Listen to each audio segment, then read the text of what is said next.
Let me let you in on a little hack that I have found to help keep me accountable to my goals in 2025. I'm going to show you how to take your goals, which can be new habits that you want to implement, specific changes that you want to make, or specific things that you want to achieve, and have ChatGPT create a roadmap of how you're going to get there. And even if you don't have specific goals for the new year, I'll show you how to use ChatGPT to plan out your schedule to help you make time for the things that you want to. Hi, if you are new here, my name is Brianna, and I help you close the gap between where you are now and where you want to be. So let's go ahead and dive in. So the first thing that we need to do is decide on what our goals for 2025 are going to be. And again, maybe that's specific habits that you want to implement. Maybe it's a specific change you want to make in your life. Maybe it's a very specific thing you want to achieve or accomplish. Whatever it is, we want to map out what those specific things are. And I highly advise being semi-realistic with these goals. And I say semi because on one hand, we do want to stretch ourselves. We do want to maybe push our outer edges a little bit.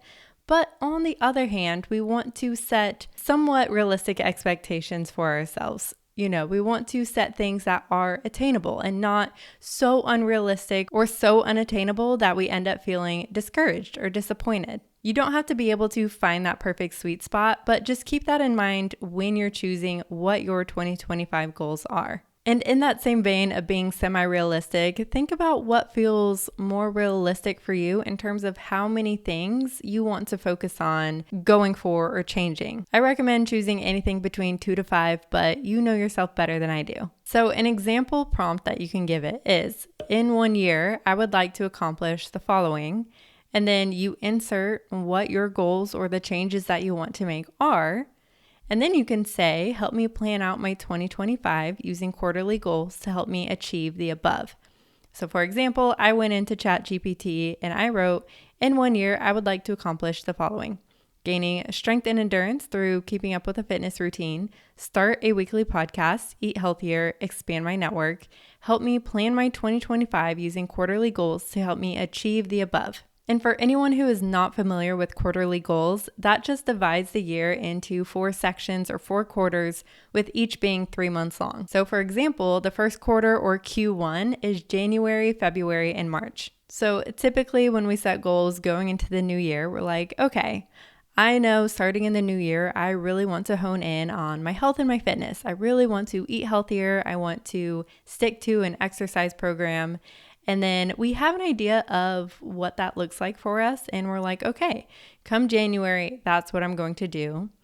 And then we start implementing those things. And then usually after a few weeks or a month or maybe a few months, we kind of just fizzle out. We might tend to fall off the wagon, and then that's the end of that. But setting quarterly goals can help us stick with things and see more results, because we're taking our big overall goal and then setting smaller goals that we can work towards. We're getting more specific with our goals. It might help nudge us towards more regular check-ins with our goals. And a huge part of actually seeing success is having a long-haul mentality with our goals and our actions and behaviors, rather than being focused on the outcome that we want. And then when it's not there within a couple days or weeks, we tend to just let it go, or we get bored or discouraged, whatever it is. So we're going to take what we want to focus on in the new year and approach it with a more zoomed out lens. So ChatGPT has taken the 4 things that I set as my goals, and it has broken it down into things to focus on for each quarter. So just looking at Q1 here, it has given me specific things to look at and focus on doing for my fitness routine, for starting a podcast, for healthy eating, for networking, and it has done the same thing for the other 3 quarters. So that's an example of what it might spit out for you. You may have to prompt it a few times to tweak things to have it be more specific to you and what will fit best for you. You can see what it spits out and then prompt it with a few extra details and just play around with it until you get it kind of where you want it to be. Or if you're someone who already views things in terms of quarterly goals and already knows what you want to focus on within the first quarter of the year, you can just start there and you can prompt it with something like, I would like to focus on eating healthier and studying to learn Spanish. Create specific goals within a 3-month timeline. But if we're going off the initial prompt, or after you've had it make a few adjustments, we can say, can you take what you listed for Q1 and turn it into specific goals within the 3-month timeline?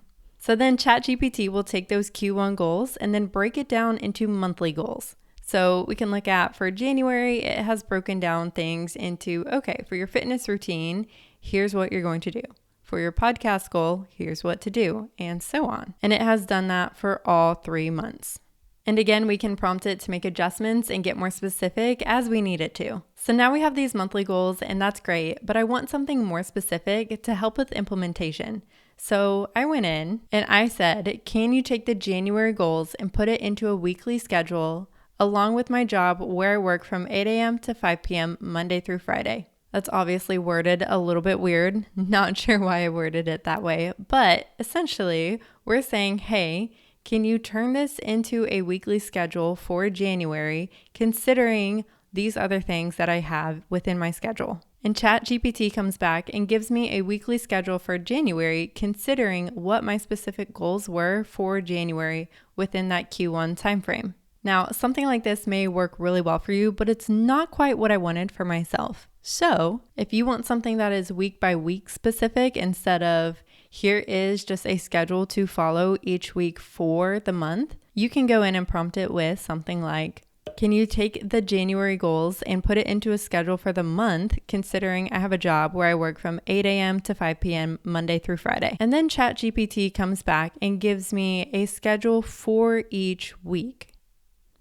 So if we have goals that require a little bit more of a progression rather than maybe specific habits that we're just working on implementing and staying consistent with, this may work a little bit better for us. And again, tweak as needed. And then from here, I would recommend taking this information and getting it out of ChatGPT and into something that you can easily refer back to, whether that's going to be your calendar, a planner of some sort, Notion if you use Notion, a Word document, your notes app, anything of that nature. And there you go. You've got smaller goals to focus on, you've got specific action steps, and you have a weekly schedule to help you with implementation. You can go ahead and have it create a weekly schedule for February and March, and then maybe mid-March would be a good time to go ahead and start planning for Q2. So we can go in and prompt it with the goals that we already have for that time frame, possibly with some adjustments, and then have it map out those next 3 months for you as well. So there you go. If you found this video helpful, go ahead and like the like button. If you have any questions, go ahead and just leave them in the comments.